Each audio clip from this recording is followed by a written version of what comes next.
যারা ওমান প্রবাসী আছেন, আমার প্রবাসী ভাইরা দেখুন, আমার হাতে একটি নতুন মোবাইল 2025 সালের স্যামসাং গ্যালাক্সি A56 বা এই যে দুটি হাতে আমার ইউজ করা মোবাইল রয়েছে। এখন এগুলা নিয়ে কেন আমি দাঁড়িয়েছি জানেন? কারণ আপনি যদি একজন প্রবাসী হয়ে থাকেন, তাহলে আপনাকে অবশ্যই জানতে হবে যে বর্তমানে 2025 সালে এসে অন্তর্বর্তীকালীন ডক্টর ইউনূস সরকারের আন্ডার আপনি যদি এয়ারপোর্ট দিয়ে আসতে চান, তাহলে আপনাকে সর্বোচ্চ 3টা মোবাইল আনতে পারবেন।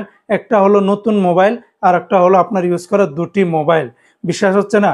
ইতিমধ্যে 2025 সালের 26 সালের বাজেটে এই নিয়ম কানুনগুলা করানো হয়েছে, যেটা ইতিমধ্যে পাবলিশড করা হয়েছে।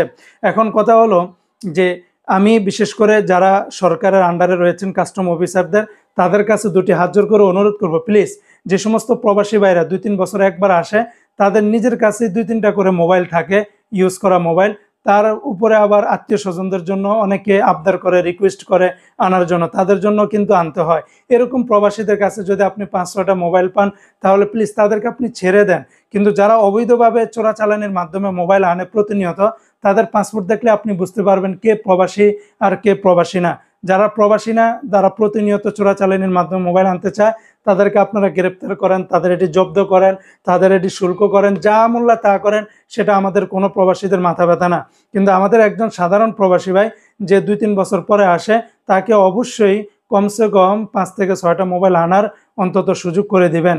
তবে সেক্ষেত্রে এমনটা যেন না হয় ওই প্রবাসীদেরকে ব্যবহার করে কোনো চোরাচালানিরা যেন তাদের মাধ্যমে মোবাইল যেন না আনে, এই বিষয়টাও কিন্তু আমাদের প্রবাসীদের খেয়াল রাখতে হবে।